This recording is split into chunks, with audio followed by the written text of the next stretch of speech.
Alright, welcome back to Brigandine, the Legend of Runersia. We're going to talk about Romanov today, of Manus Theocracy. But before we do that, hit the intro. And as usual, stay triggered. Pew pew, pew. Let's talk about Romanov. Why is he level 1? Why this? Why that? Well, this is challenge mode right now. The only way you can really truly play him is in creative mode or challenge mode. You can set his hit points higher if you want and all that sort of thing, but essentially you're not able to use him in a regular game, okay? So you'll never get to do that, but you're going to play him in challenge mode. What is he? Is he any good? He is fantastic. He is one of the best bishops, cardinals, priests, healers, whatever you want to call them, in the game.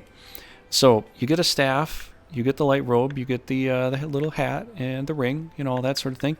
But if we look over on the right here, you're like, what is this? Is that a 5?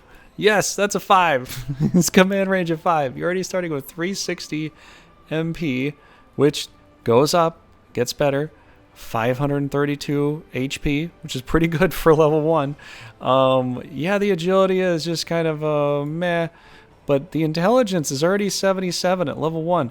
Mobility of 4, 226 for magic pool, and a B rating of growth. So, I'm just saying, this is a good guy. He's really, really good. If you're just like, I'm tired of challenges, I want a good character to use.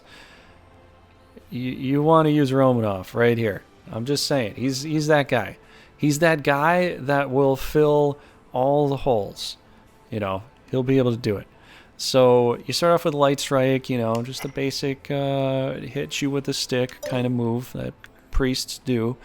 I don't know if they still do that today, but they did that long ago.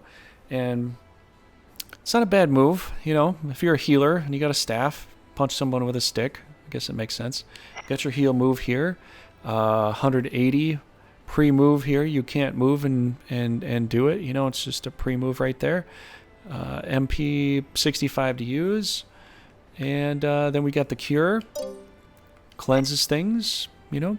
Poison, paralyze, faint, charm, petrify, and silence. So I'm literally just showing you this from the very start of the game. This is kind of how it's going to look when you're going to use Romanov. Whether you use him in the challenge mode or the creative mode. Now, the creative mode, you can put his hit points up higher. You can see what they would naturally aspirate to in that mode.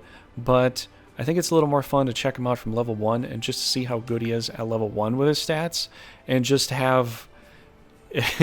just get to kind of gloat just having Romanov on your team. You know, it's essentially Romanov, I would have to say, if I had to pit him against another character, I'd have to say the closest I could pit him to would be maybe King Coel, possibly King Coel, maybe Soliel. I would say maybe King Coel, though, or maybe Paternus. Maybe Paternus is like the right fit for this guy. You tell me what you think in the comments down below. And also, if you like, definitely hit the thumbs up for this, because we're pretty much at the end. There's nothing much else to talk about him. He's a male, age 55. He's a priest right now. The 30th Holy Sovereign of Manus Theocracy, also known as the Guardian of the Mana Spring. As a powerful wizard with much mana energy, he strives to teach his citizens the value of peace and labors to deepen friendly relations with other countries to that end. His rule is characterized by a lack of strife, which earned him respect not only from Manus but other nations as well. Nevertheless, when he sees that the continent is headed towards inevitable war, he resolves in his heart to face the vast battlefield unfolding before him. So, that's pretty much Romanov right there. Now, you're like, I have never played this guy before. Well, you're going to have to open up the other two game modes, either creative mode or challenge mode, and you're going to have to play him that way. There is no... He's sort of a special character. That's all I want to say. I don't want to ruin anything. If you're new to the game, I don't want to ruin the game story for you. All I'm going to say is he's a special character, and you can only play him in the other two modes. But he is fantastic. If you use him as a knight, you could go solo with some stuff, because he has enough MP. He's got a good amount of HP. He's got great command range, growth. Stats are just through the roof. So that's pretty much it for this video. There wasn't much else that I can share and talk with you about, but definitely field him in your battle, you know, wherever you want to field this guy, and yeah, just enjoy. I'll see you in the next video, guys. Thanks for coming by.